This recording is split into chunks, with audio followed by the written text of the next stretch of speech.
Welcome to our channel. Today, we dive into a dramatic and shocking story. A black woman CEO, the rightful owner of a luxurious jewelry store, was denied service by her own employee. But just 60 seconds later, when her true identity was revealed, everything flipped upside down, and the manager paid the ultimate price. This is a story about pride, justice, and a sweet moment of payback that you won't want to miss. Stay with us until the end for every thrilling detail, and don't forget to subscribe so you never miss another inspiring story. That morning, the city sky was crystal blue, sunlight gleaming off glass towers, and every street buzzed with the energy of a brand new day. At the heart of the shopping district, a jewelry store shimmered under its dazzling lights, drawing the gaze of every passerby. People often say, the sparkle of diamonds can blind you from the truth. And today, those glittering gems would witness a truth no one could have predicted. She stepped inside the store with a simple yet commanding presence. A sleek black business dress, no flashy logos, no entourage, no paparazzi flashes, just a woman who carried herself with quiet confidence as she entered a world of luxury. What no one inside, neither the staff nor the manager, realized was that this woman was the owner herself. A powerful black woman CEO who had built the very brand they were working for. The sales associate's eyes swept over her from head to toe, suspicion flickering in her gaze. A half smile, more out of courtesy than genuine warmth, crept across her lips. "Excuse me, what are you looking for?" The tone carried an unspoken message. "Are you sure you can even afford to be here?" It was the kind of look successful black professionals knew all too well. Judged despite their achievements, dismissed despite their power. The CEO answered calmly, her voice even but her eyes steady. "I'd like to see your newest collection, especially the exclusive diamond cuts." Instead of leaping into action like they would for any other prospective client, the associate lowered her voice, stifling a chuckle. "Oh, that line? It's not cheap. Maybe you'd prefer the smaller pieces over here. They're more affordable." The air in the store stiffened. A few nearby shoppers stole glances, whispering. Some looked pitying, others intrigued. They had no idea that this scene was only the opening act of a reversal so sharp it would leave everyone speechless in less than 60 seconds. The CEO smiled faintly, a smile tinged with irony. She didn't need to shout. She didn't need to prove anything. Sometimes all you have to do is wait one more minute, and justice speaks for itself. The air in the store grew heavier, almost suffocating. The sales associate still hadn't realized she had just made the biggest mistake of her career. She folded her arms across her chest, her gaze cold, as if she were itching to push the woman out the door. "You can take a look, but I think these prices might be a little out of your range." The black woman CEO arched an eyebrow, her smile never faltering. It wasn't a smile of joy, but one of patience laced with irony. Memories flooded her mind. The bank loans denied because of her skin color, the board meetings where men interrupted her because they couldn't believe she could run a company. And now, after building a $1 million jewelry empire, she was still being dismissed, inside the very store she had funded, designed, and brought to life. Another customer walked in, a white woman draped in a luxurious fur coat. The sales associate transformed instantly, rushing over with enthusiasm, her voice dripping with honey. "Welcome, let me show you our newest collection. These are special pieces, starting at tens of thousands of dollars." The contrast was laughable, yet painfully familiar. The same store, the same jewelry, but two entirely different levels of respect, all because of skin color and appearance. The CEO remained silent, unbothered, her eyes calm, yet sharp. She knew the moment of reckoning was close. Her gaze shifted toward the manager's desk, where a middle-aged man leaned back, smug and complacent. He glanced at her, then at the employee, nodding subtly, silently approving the discrimination.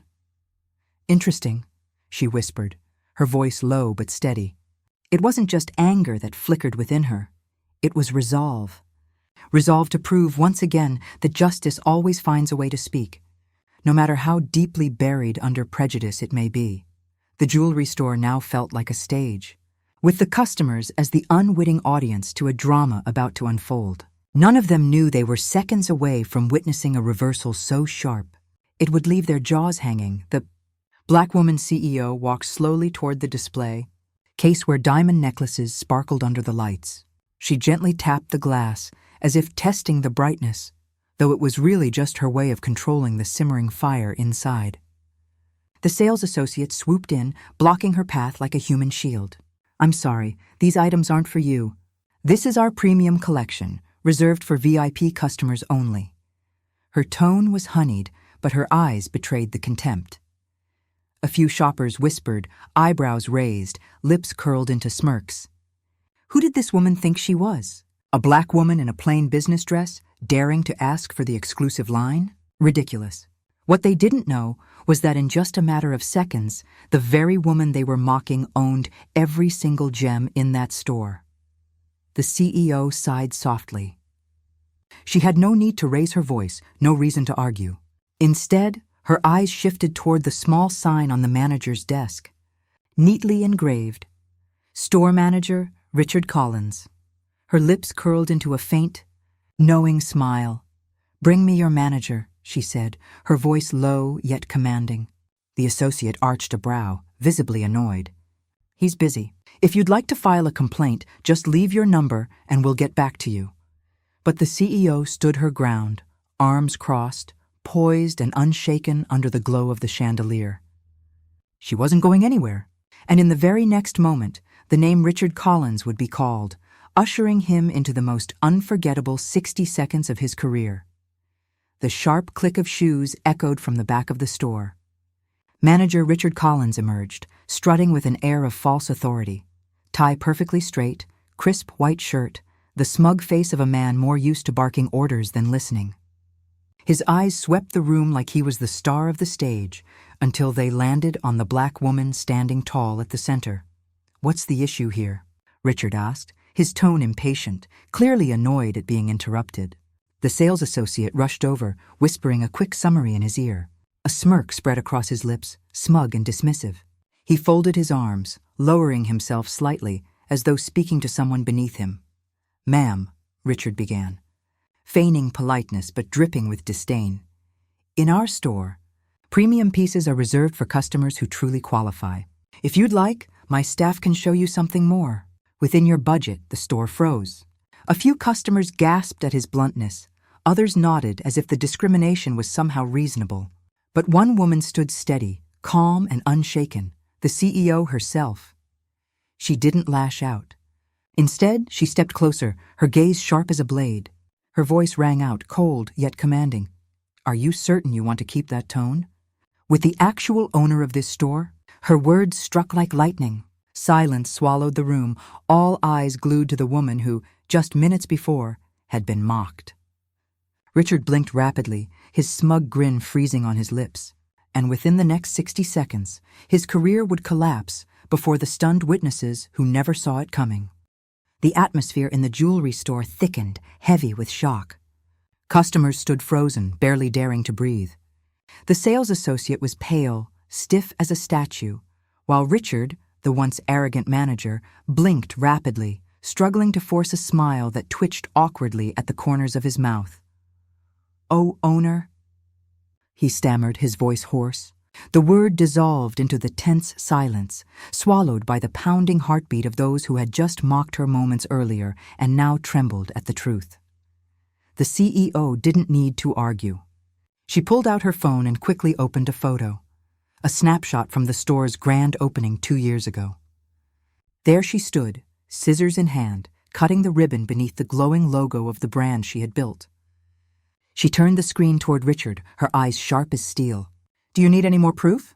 Richard swallowed hard, beads of sweat gathering on his forehead. He darted glances at the staff around him, desperate for support, but they all looked away, retreating from the disaster he had created. A few customers murmured in disbelief. "She really is the owner? My God, what did we just witness?" The CEO crossed her arms, her voice dropping, each word hitting the floor like a gavel. "Richard, you haven't just failed at managing this store. You've insulted the very person who pays your salary. And I will not tolerate that. You're fired. Effective immediately." Her words echoed through the store like a public sentence. Some customers began to clap softly, others exchanged looks of satisfaction. As for Richard, his knees weakened, his face burning red with humiliation. 60 seconds, exactly 60 seconds, was all it took to erase the arrogance he had built over years. The store erupted after her declaration. Some customers couldn't hold back laughter, while others quickly pulled out their phones, recording the once-in-a-lifetime scene, a manager being fired on the spot. In the age of social media, a few seconds of video could travel faster than light, and Richard had just become the star of a disaster no one would want to own. The sales associate who had belittled the CEO earlier was ghostly pale. She stammered, trying to form an apology, but the words stuck in her throat. The CEO's gaze swept over her, cold, sharp as a blade. That single glance was enough to send a shiver down the woman's spine, her knees weak, desperate to escape but unable to move. We didn't know you were the owner," the associate stuttered. The CEO smiled, though the smile was colder than ice. "You don't need to know who I am to show respect. Every customer who walks through these doors deserves to be treated with dignity. That's the most basic principle, and you forgot it." Her words struck like a slap, dismantling the arrogance in the room. Several customers nodded, some even clapping in agreement. Eyes across the store now followed her with admiration. In that moment, she wasn't just a successful woman, she was the embodiment of justice and strength. Richard, meanwhile, stood paralyzed, his hands trembling. His mouth opened as if to protest, but nobody cared anymore. Everyone was simply waiting for the final blow to land, and they all knew. When a powerful CEO says, "You're fired immediately," there's no room left for negotiation. Whispers rippled through the store like waves. Some murmured quietly, others spoke openly. A young man held up his phone, shaking his head in disbelief. "Oh my God, I can't believe this. The store manager just got fired by the owner right in front of us. This is going viral on TikTok for sure." An older customer nodded, his voice filled with emotion. "Serves him right. I've seen far too much discrimination in my life. Today, I finally witnessed justice with my own eyes." His words drew a round of applause, echoing through the store like the gavel of a courtroom. The jewelry shop had transformed into a stage for justice. Richard now looked like a broken man. His face flushed red, then drained pale, then turned a sickly shade of green with humiliation. He tried to force a smile, stammering, I didn't mean it. It was just a misunderstanding." But no one cared to listen anymore. All eyes were fixed on the CEO, as if she were the judge handing down a sentence. The CEO said nothing at first. She walked calmly to an elegant chair near the counter and sat down with absolute confidence, asserting her dominance without a word. Light from the diamonds shimmered across her face, magnifying her aura of elegance and authority. She lifted her chin, locked her eyes on Richard, and spoke in a firm, steady tone. "You have 5 minutes to leave this place, forever." Once again, silence filled the room. Customers exchanged glances, holding their breath, waiting for Richard's complete collapse. In that moment, the jewelry store was no longer a shop, but a theater of justice, a memory no witness there would ever forget. Richard stood there, stripped of his pride. He hesitated for a moment, desperately hoping for some miracle to salvage his dignity. But no miracle came. Only the CEO's icy stare and the piercing eyes of dozens of witnesses, like arrows aimed straight at him. I can explain," Richard stammered, his voice on the verge of breaking. But no one cared to hear it. A voice rose from the crowd. "Leave!" Then another. "Get out!" Within seconds, the whispers turned into a storm, a chorus that shoved Richard into a corner with no escape. His shoulders trembled. Finally, Richard dropped his gaze, hurriedly gathering a few personal items from his desk. The tie he once straightened with pride hung crooked, his shirt untucked. He shuffled toward the door like a defeated man, under the sharp mix of contempt and satisfaction from every eye in the room. When the door slammed shut behind him, the store erupted. Applause, cheers, even whistles, as if the crowd had just witnessed the most dramatic live performance of their lives. Some employees hung their heads in shame, others froze in fear. The CEO didn't need to add another word. She sat calmly, as though the entire scene had been under her control. Then, rising gracefully, She adjusted her dress and walked toward the glittering diamond display. With a poised smile, she said, "Now, show me your newest collection." The store fell silent for a heartbeat before another associate hurried forward, trembling to unlock the display case with reverence. And in that instant, everyone understood. True power doesn't shout. It simply exists. The news spread faster than any diamond could catch the light. The moment Richard walked out the door, several customers had already uploaded the video to social media. Within 10 minutes, the clip of a manager being fired on the spot was shared hundreds of times, igniting a storm of outrage and excitement. One short clip captured the exact moment the CEO declared, "You're fired," effective immediately. That line became the viral highlight. Viewers replayed it over and over, savoring the razor-sharp tone of authority in her voice. Comments poured in. "This is the definition of justice." "So satisfying. I watched it 10 times already." "This black woman CEO is iconic." Back inside the store, the atmosphere remained tense. Employees kept their heads down, barely breathing. The CEO strolled gracefully between the glass cases, her hand brushing lightly against the displays, her expression calm, though her mind burned with conviction. She knew that what had just happened wasn't merely a lesson for Richard or his staff. It was a message to society. Prejudice and discrimination could be crushed in an instant when truth and power spoke out. An older customer approached, bowing his head slightly in respect. "Thank you for showing us what real justice looks like." His words were simple, but sincere. The CEO offered a faint smile. She didn't need applause. She understood her actions weren't about showmanship, but about affirming human dignity, regardless of skin color or status. Outside, the online world was exploding. And the CEO knew this story was only just beginning. Within hours, the once quiet jewelry store had become the city's epicenter of attention. Local news outlets pounced on the story with lightning speed. Headlines blared, "Black woman CEO fires manager on the spot over discrimination," and 60 seconds of justice shakes social media. National television networks soon followed, dispatching reporters straight to the storefront. Outside, crowds gathered, eager to catch a glimpse of the woman who had set the entire internet ablaze. Some returning customers posed for photos in front of the store, posting captions like, "This is where justice happened right before my eyes." For the staff, once accustomed to a routine day, the atmosphere was suffocating. Every glance, every word, every move they made was under scrutiny. They realized the arrogance of yesterday had become a permanent stain under the public eye. But the CEO was different. She carried herself with astonishing composure. When reporters crowded in with questions, her answer was brief yet cutting. In any business, respect for customers is rule number 1. No one has the right to discriminate or belittle anyone, whether they're the owner or not. Her words were quoted everywhere, spreading across platforms like wildfire. What had seemed like a small incident had transformed into a symbol of justice, equality, and dignity.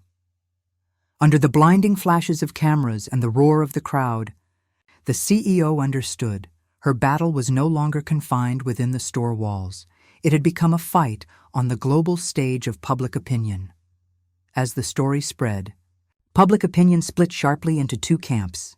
On social media, thousands of comments praised the CEO, hailing her as a symbol of courage and justice. Many wrote, "If more leaders acted like her, the world would be a fairer place." Or, "This wasn't just a firing, it was a wake-up call for every business." But on the other side, skepticism arose. Critics argued that she had been too harsh, too public in her response. Some said she should have handled this privately, not humiliated him in front of everyone. Others suggested it was all for show. Funny how the clip went viral so fast. Was this just a PR stunt? Television panels debated furiously.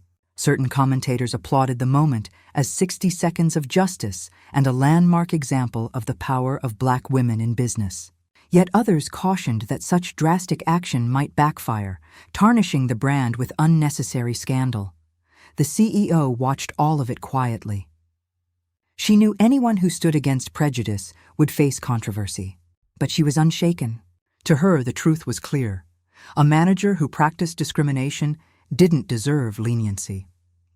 And if that made her the center of heated debate, then so be it, because justice in her eyes was never negotiable. Within just a few days, the story had spilled far beyond national borders. Major newspapers in Europe, Asia, and Africa carried headlines ranging from 60 seconds of justice shocks the world to Black woman CEO turns jewelry store into a symbol of equality.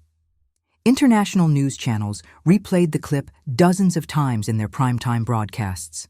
Anchors declared, "This isn't just about a jewelry store, it's about power, respect, and justice in modern society." The image of the CEO crossing her arms and declaring, "You're fired," effective immediately, became a global symbol. Memes flooded the internet, remakes of the clip appeared everywhere, and trending hashtags surged across Twitter. Mocker 60-second justice. Black woman CEO. Respect is not optional. In a live interview with a British network, the CEO was asked, "Do you regret handling the matter so publicly?" She smiled faintly, her eyes unwavering. "No, I have no regrets. I didn't stand up just for myself. I stood up for everyone who has ever been disrespected. And if I had to do it all again, I would do it exactly the same way." Her response echoed worldwide, translated into dozens of languages, and won the admiration of millions. The incident had grown far beyond one store. It had ignited an international conversation on equality and human dignity. The media storm brought dazzling light, but also heavy shadows. As the story went global, the CEO's jewelry brand became a magnet for both admiration and scrutiny. In the first week, sales skyrocketed. Lines of customers stretched outside the store, not just to buy jewelry, but to touch the symbol of justice. Some didn't even bargain, happily dropping thousands of dollars just to say, "I bought from her store." Yet the backlash followed quickly. Investors grew anxious, flooding her phone with calls. "We're in the eye of a media storm." Could this hurt the brand? Could it drag the company into political controversy? A few international partners even froze contracts, citing the need to wait until things settled down. The CEO sat in her high-rise office, gazing at the street below where crowds still gathered to take photos outside her store. She knew glory always carried weight, and every decision came with a price. But her resolve didn't waver. She whispered to herself, "This isn't just a company. This is a statement, and if someone walks away because of that statement, they never truly belonged with us in the first place." Her eyes fixed on the horizon, steady and unflinching, as though ready to enter a new battle, this time not just to defend herself, but to protect an entire empire standing at the edge of a storm. The boardroom was vast, the cold white lights glaring down on the long mahogany table. Around it sat investors, their faces tense. Some tapped their fingers impatiently. Some crossed their arms with skepticism. Others flipped through revenue reports as though searching for ammunition. An older man with silver hair spoke first, calm but heavy with pressure. "We don't deny you created a powerful moment. But a brand can't survive on moments alone. Don't you think that public display turned this company into a political stage? That concerns us." A younger female investor cut in, sharper in tone. "Exactly. Sales may be up, but the media is divided. One more scandal and this whole thing could collapse. We need assurance from you that this company will remain stable and not be dragged into endless controversy." The tension was suffocating. All eyes locked on the CEO, waiting for her move. She rose slowly, without papers, without slides.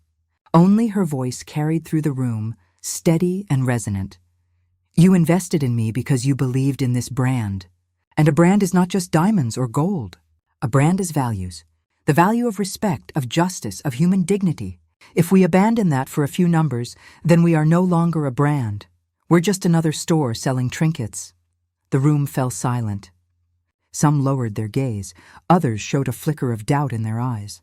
Then, like a blade cutting through the tension, she added firmly, "I have no regrets.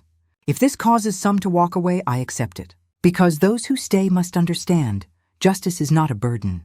It is the foundation of lasting success." After her bold declaration, the room sank into a long silence. The ticking of the wall clock seemed deafening.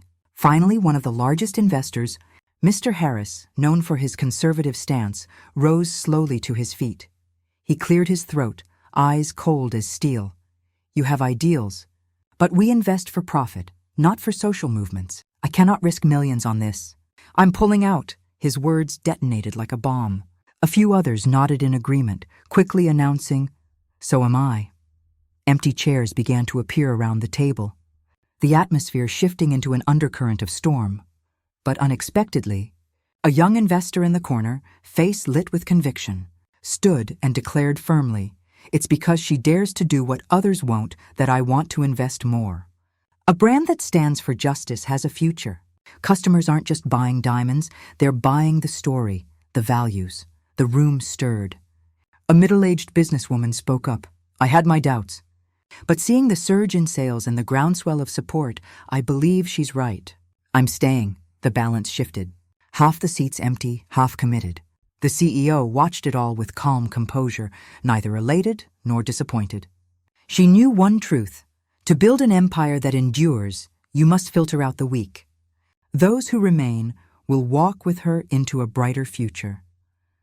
The CEO slowly moved to the head of the table, the light casting power across her face. The empty chairs didn't shake her resolve. They only fueled her fire. She opened a folder, not with dull financial charts, but with a daring strategic plan. Sliding it across the table, her voice rang firm and commanding. "You fear controversy will kill this brand. I believe it will make us stronger. Starting tomorrow, we launch the campaign, Justice Has No Price. With every diamond sold, a portion of the profit will go to supporting communities affected by discrimination. Instead of hiding from the message, we turn it into our strength." Gasps filled the room. Some faces showed doubt, but in the eyes of the younger, bolder investors, a spark ignited. She pressed on, her tone unwavering. Today's customers don't just buy products. They buy values. They want to wear not just a diamond, but a story of dignity, of justice. That is what will keep this brand alive forever. The energy in the room shifted. Whispers and murmurs spread like wildfire. One investor, silent until now, nodded slowly. "You're right. If this brand can stand for justice, it will be timeless." The CEO scanned the room, her gaze sharp and resolute. "Those who stay, we will write history together. Those who leave, history will forget them." Her words cut through the room like a blade, dividing it in two. And in that very moment, the Diamond Empire stepped into a new era, bolder, brighter, born of uncompromising courage. The Justice Has No Price campaign, launched with a grand press conference, broadcast live across major national networks. Behind the CEO stood a massive backdrop with the bold words, "Justice Has No Price." Camera flashes exploded, and hundreds of reporters crowded to capture every moment. The CEO stepped up to the podium, elegant yet fierce with determination. She didn't need a scripted speech. Her voice was steady, resonant. "Diamonds have long been symbols of eternity. But today I want them to stand for something more, justice. Every piece we sell will not just be jewelry, it will be a promise. A portion of our profits will support communities facing discrimination. Because justice has no price, but it is always worth defending." The hall erupted in applause. Guests, from celebrities and politicians to loyal customers, rose to their feet in support. On social media, the hashtag #GJustice has no price shot to the top of global trends. International outlets hailed it as a bold move turning a jewelry brand into a social symbol. Her speech went viral within hours, shared millions of times, with comments flooding in, "This is real leadership. And I don't just want a diamond ring, I want to be part of this story." Yet amid the celebration, skeptical eyes remained. Some market analysts warned, this campaign could explode, but if the company fails to deliver, the fallout will be severe. The CEO knew that. But she also knew one truth. The road to glory has never been smooth. The Justice Has No Price campaign didn't just thrill customers, it shook the entire jewelry market. In the first week alone, sales tripled, and once quiet stores now overflowed with eager buyers. People lined up not just to purchase jewelry, but to join a movement. Many proudly shared photos of their rings and necklaces with captions like, "I wear justice on my hand." Meanwhile, competitors began to tremble. A rival jewelry giant scrambled to hold a press conference, announcing its own charity initiative. But the public barely cared. Online comments poured in, "They're just copying." The difference here is authenticity. The black woman CEO acted from conviction. These guys act from fear of losing market share.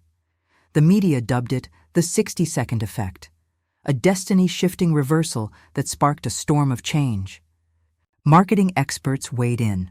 Consumers today don't just buy products, they buy belief. And this brand just sold the most powerful belief of all. In her high-rise office, the CEO watched revenue charts soar.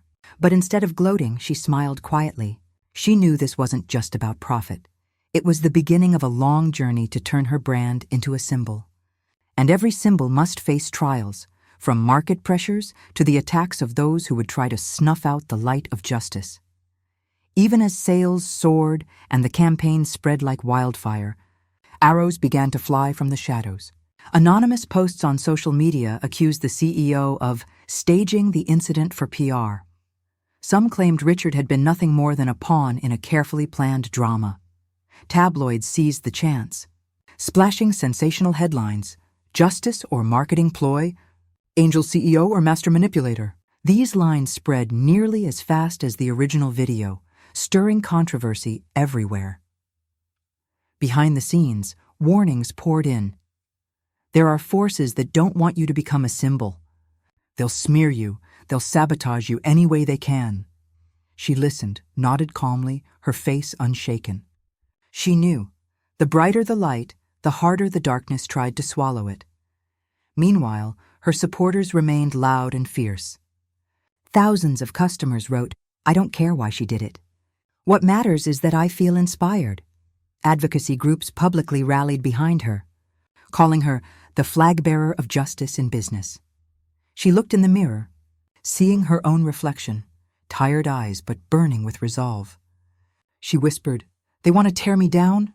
Let them try. This justice no longer belongs to me alone. It belongs to everyone who's ever been disrespected." With that thought, she pressed forward, ready to face the next wave of storms. Before the rumors had even settled, her fiercest rival struck head-on. One morning, headlines erupted. Aurum Corporation releases documents alleging financial misconduct by black woman CEO's company. Stacks of leaked papers spread online at lightning speed, giving the impression of long-hidden, dark truths. By afternoon, her company's stock plummeted. Investors panicked, the media fanned the flames of doubt.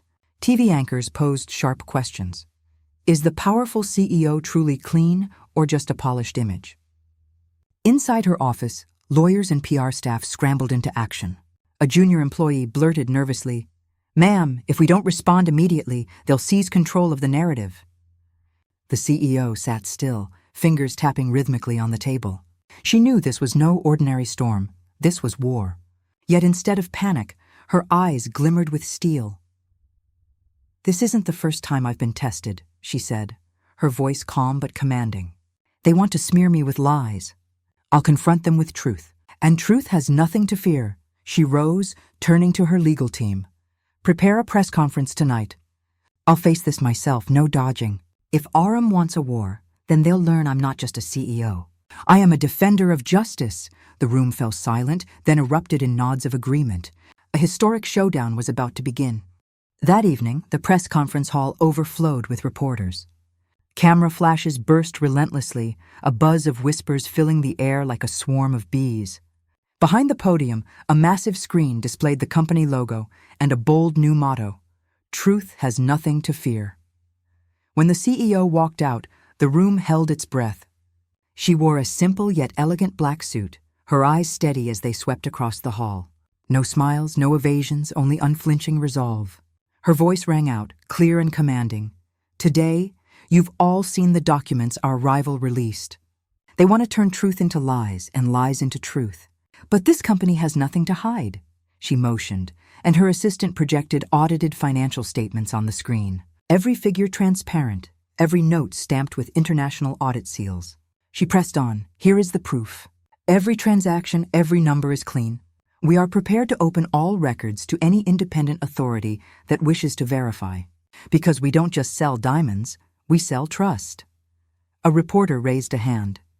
What do you say to claims that the store incident was staged to boost your image? The CEO's gaze sharpened. She paused briefly, then answered, If justice were a performance, then I wish the world had more performances like it. But the truth is, I don't need to stage anything to prove what is obvious. That moment wasn't just mine. It belonged to millions who've been disrespected. And I will never let anyone deny it. The room erupted in applause. Some reporters set their pens down, quietly nodding. This wasn't just a rebuttal, it was a declaration. She would never bow to lies. The press conference had barely ended when, the very next morning, Aurum struck back. On major news outlets, they paraded hired experts who claimed the CEO's financial reports may have been polished. Headlines screamed, "Truth or elaborate cover-up." Social media ignited again. Supporters rallied behind the CEO, sharing her speech and calling her the Iron Woman unafraid of the spotlight. Skeptics, however, fanned doubts. If nothing's wrong, why is Aurum so confident in its accusations? Inside the company, younger staff grew anxious, whispering fears of the stock's continuing fall. The atmosphere in headquarters felt like standing on the edge of a cliff. But the CEO remained calm. In a closed-door meeting with executives, she placed both hands on the table, her tone low and firm. We will not run.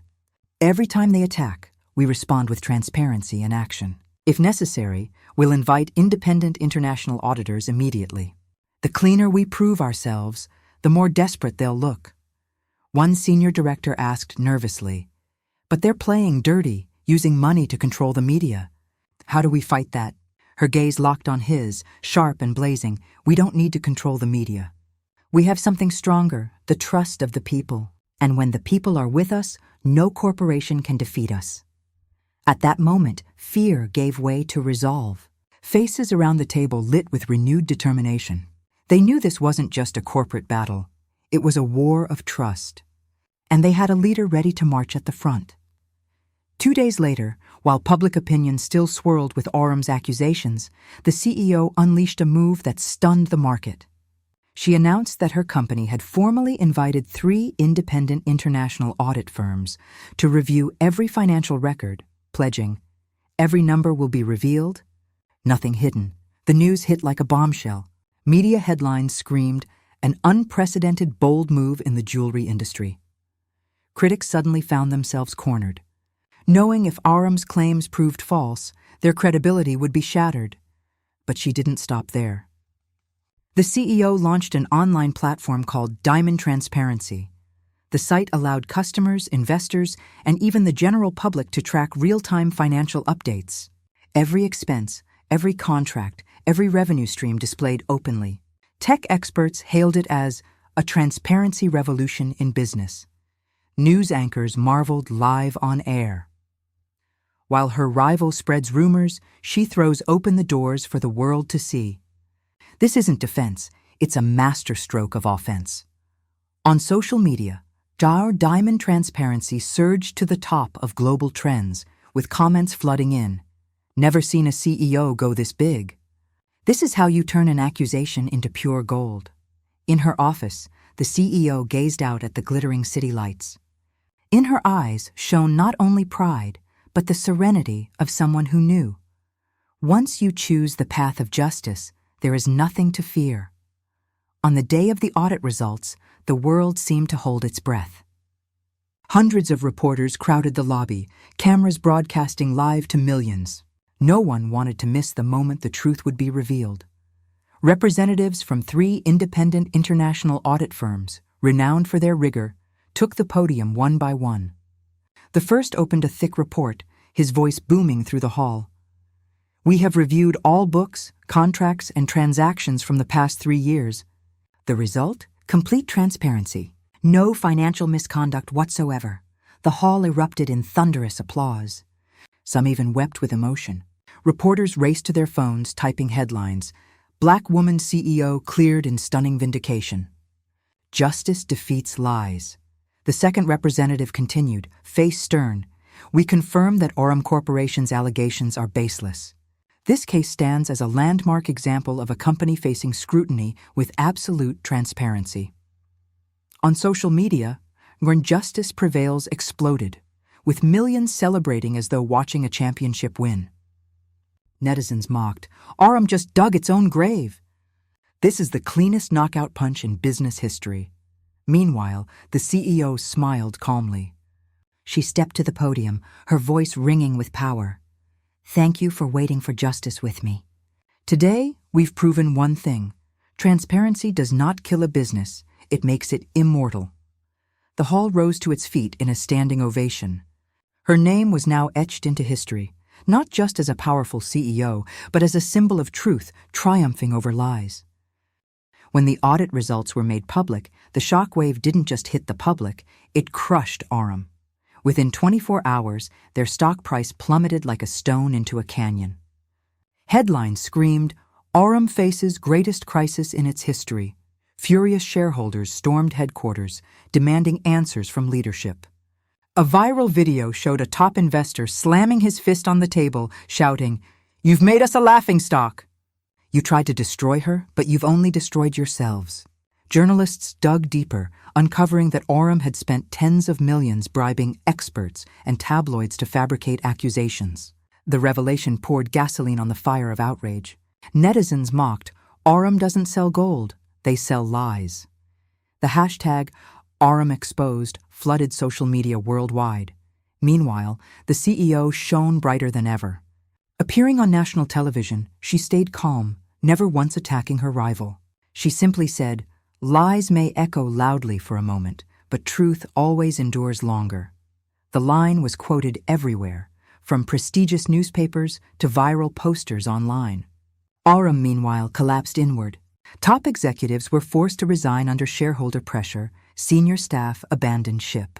A once proud empire now teetered on the edge of ruin, and the public declared in unison, in the 60-second justice battle, the loser wasn't just a manager, it was an entire corporation. After the audit's fatal blow, Aurum went into freefall. Their stores emptied, staff slumped behind counters with nothing to do. Several branches shut down temporarily, unable to cover operating costs. Newspapers described it bluntly. Aurum is the Titanic sinking, and everyone is scrambling for the lifeboats. Meanwhile, the CEO's brand exploded like fireworks in the night sky. Sales quadrupled. Customers flocked in, not just to buy jewelry, but to show their support. A viral video showed crowds chanting, "Justice! Justice!" outside her store, more like a rally than a shopping line. Seizing the moment, the CEO launched an expansion plan, acquiring Aurum's shuttered locations and transforming them into her own flagship stores. On the media stage, she declared calmly, "We don't just sell diamonds, we sell trust. And wherever trust has been betrayed, we will replace it with transparency." The line became a new rallying cry, flooding social platforms with the hashtag #JoshTrusticeDiamond, cementing her brand as the new gold standard of the jewelry industry. In a closed-door meeting, one investor exclaimed, "We haven't just survived the storm. We're rewriting the rules of the jewelry industry." The CEO smiled, her gaze steady and fierce. She knew this was not just recovery, it was the leap that would forge an unshakable diamond empire. With her domestic empire stronger than ever, the CEO set her sights on the world. A world map stretched across the boardroom table, red dots marking global jewelry capitals: New York, Paris, Tokyo, Dubai, Johannesburg. These were the markets she intended to conquer. Her strategy was bold, not just to open stores, but to make each international branch a symbol of justice. Every new store would feature a dedicated "Justice Has No Price Fund" display, allowing customers to see in real time how much had been donated and which social projects were being supported. The idea sent international media into a frenzy. A jewelry brand transforms into a global movement, but the road was not lined with red carpets. In Europe, local competitors scoffed, "She's dragging politics into jewelry." In Asia, old conglomerates quietly leveraged connections to stall her permits. In the Middle East, whispers spread that she was profiting off justice for massive gain. Yet the CEO stood firm. In a high-profile international interview, when asked about these criticisms, she smiled calmly. Justice doesn't belong to one nation or one culture. It is a universal value. And wherever justice is lacking, that is exactly where I intend to be. The line became a headline across major outlets. Her image now transcended successful businesswoman. She was becoming a global symbol of trust and transparency. Grand opening of her first international store in Paris felt more like a cultural event than a business launch. The Champs-Élysées blazed with lights, and guests packed the venue, artists, politicians, social activists. Cameras swiveled, capturing history in the making. A Black woman CEO bringing her brand to the fashion capital of the world. Outside, crowds lined up, many holding signs reading, "Justice has no price." The atmosphere was electric, like a festival, but amid the cheers, protesters waved banners. "Diamonds are not politics. This is just PR." Their chants tried to drown out the supportive roar. Local competitors played their hand. On the very same day, across the street, they staged a press conference declaring, "Parisian tradition does not need foreign intrusion masked as morality." The media swarmed, turning the day into a head-to-head confrontation. Amid the chaos, the CEO stepped out of a limousine. Dressed in pure white, flashes exploding all around her. She didn't shy away from the protest signs, nor flinch at the insults. She smiled, lifted her head high, waved to the crowd, and spoke firmly. Paris is the capital of fashion, and today it also becomes the capital of justice. I have not come to replace, I have come to build alongside. And for those who call justice a PR stunt, look at the numbers, at the funds we've already delivered to communities. Her words shattered the resistance. Applause thundered, drowning out the dissent. International headlines called it the Champs-Élysées moment, where a brand turned controversy into triumph. The Paris opening became a historic milestone, and within weeks, new doors swung wide. Tokyo extended a formal invitation. Dubai welcomed her to an international jewelry expo, and the New York Times published an editorial hailing her as the woman who turned 60 seconds of justice into a global movement. Her international stores opened one after another, each greeted by lines of eager customers. Online, people no longer referred to her company as just a jewelry brand, but as a social symbol. Rings, necklaces, and bracelets were no longer mere adornments. They were declarations of values and dignity. Yet, as the spotlight blazed brightest, cracks began to show. Some Asian markets complained that the "Justice Has No Price" campaign clashed with local cultural values. Conservative politicians in parts of Europe accused her of using branding as a tool of social interference. And most troubling of all, the rapid global expansion strained her internal management systems to the breaking point. Late one night, the CEO sat alone by the window of her high-rise office, the city lights sprawling beneath her. On the table lay stacks of reports warning of operational risks, alongside a growing pile of critical headlines. She sighed, sipped her wine, and whispered to herself, "Justice brought me here. But will it be enough to keep me at the top?" In that moment, a new chapter began, one where the greatest challenge would not come from enemies outside, but from the weight of the empire she had built. The first real crisis erupted from within. A newly opened branch in Asia reported disastrous losses due to poor management and cultural clashes. Social media lit up with photos of an empty store, captions dripping with sarcasm. "Where's the justice now? All I see is failure." At headquarters, tension crackled in the air. Regional directors clashed bitterly, some blaming reckless expansion, others accusing colleagues of incompetence. The meeting spiraled into a battlefield of words. One executive even shouted, "We're turning this empire into a soap bubble. If we don't slow down, it's going to burst." The CEO sat silently at the head of the table, eyes scanning each face. When the shouting reached its peak, she suddenly stood, her voice cutting through the chaos. "Enough! Do you think we exist to avoid risk? No, we exist to change. And change always comes with a price. She walked toward the large screen displaying global financial reports, her tone steady but commanding. The issue isn't speed, it's discipline and belief. If we forget why we began, justice, transparency, respect, then whether we have one store or 1,000, we will fail. The room fell silent. Eyes that had burned with anger now lowered in shame. They realized she wasn't just a CEO, she was a lighthouse in the storm. Yet deep inside, she knew this was only the beginning. Unless she tightened the system, the empire could collapse from within, long before her enemies outside could strike. The blow came suddenly, like a knife to the heart of the empire. A shocking scandal erupted. A regional director in the Middle East was caught embezzling funds from the Justice Has No Price Fund. News spread at lightning speed.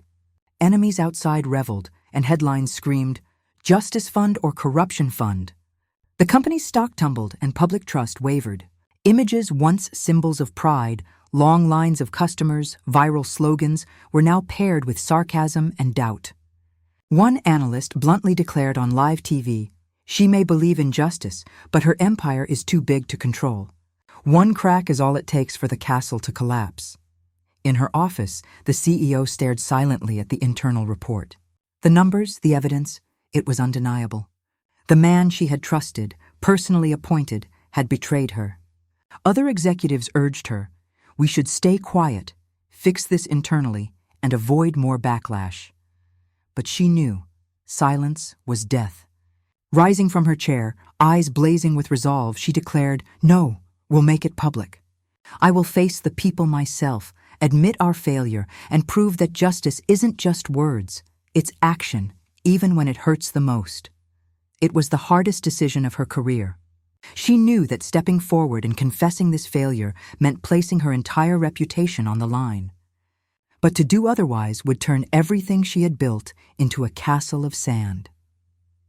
That night, alone before the mirror, she whispered, "Justice isn't only for others. It's for us too, and I will not betray my principles, no matter the cost." That day, the city's central square overflowed with people. Thousands of citizens, hundreds of reporters, cameras blazing like daylight. Everyone waited. Would the powerful CEO dodge, or would she face the storm? She stepped onto the podium, no shields, no glossy script. Dressed in a simple black suit, her face showed fatigue, but her eyes blazed with resolve. Her voice carried, steady and strong. "There is a painful truth I must speak today. Someone I once trusted betrayed that trust. Embezzling from the Justice Has No Price Fund. And that is my responsibility, because I allowed it to happen." Murmurs rippled through the crowd. Some reporters surged forward, some supporters wept quietly. But she pressed on, each word like a hammer strike. Justice is not something we display only in times of triumph. It must live even in our failures. I promised transparency, and today I keep that promise. We will prosecute the offender, reimburse every loss, and build a stronger system to ensure this never happens again. She paused, staring directly into the cameras as if speaking to every individual watching. "You may doubt me. Some of you may even walk away, but I will never walk away from the principle we built together. Justice has no price." A hush fell over the square. Then suddenly applause broke out. One person, then two, then an entire sea of hands clapping. Chants of "Justice! Justice!" roared once more, not for a glamorous victory, but for the courage to face truth. In that moment, she knew justice had not only lifted her to the heights, but had also given her the power to turn crisis into legacy, a legacy of truth and trust.